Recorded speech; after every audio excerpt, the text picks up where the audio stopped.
The film essentially can turn out to be anything because once we have done the film, once we have completed the shot, it slips out of our hands. It's no longer in our hands, and it certainly is no longer in our control, dominance, and manipulation knowledge either because we have already done it, and whatever is already done cannot be undone. What is said, thought, and done is complete in of itself. It cannot be reverted, undone anyway. So not only are we going to have to be careful, responsible, authentic in the exercise of our actions and do absolutely carefully and act responsibly, but in thinking also we have to be careful, authentic, mature, sincere, because whatever is thought cannot be taken back, and whatever is said cannot be reversed anyways. So in both thought, word, action, in thinking, saying, acting, we absolutely had to have fundamental,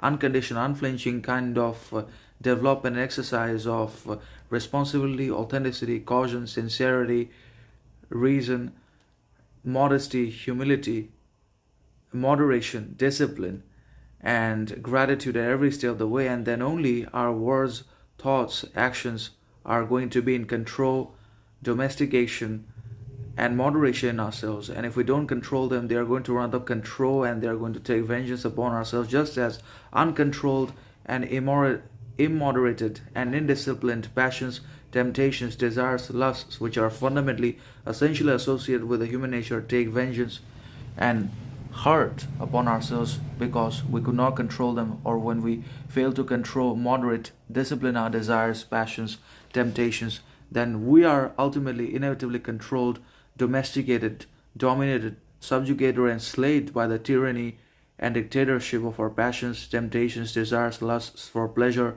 validation, approval, wealth, riches, success, reputation, arrogance. It could be anything. So once we have done the film, once we have completed the shots, we no longer have control over anything at all, because the audience, the public who are going to watch, are going to decide what the film ultimately ends up to be, and whether it's good, worthy, productive, authentic or not. They are going to decide all that. It could be good, it could be bad, and then the film might have been done excellently, authentically, righteously, productively, by ourselves with the exercise of a lot of hard work. But if the audience don't like it, then we can't do anything. But if the audience likes it, then the film always survives, even if it's bad. So once we have completed the task, once we have done the shots and wrapped up the films, we lose all control. We essentially are not in control of anything after the completion of everything. So not only in our words, thoughts, but also in our project.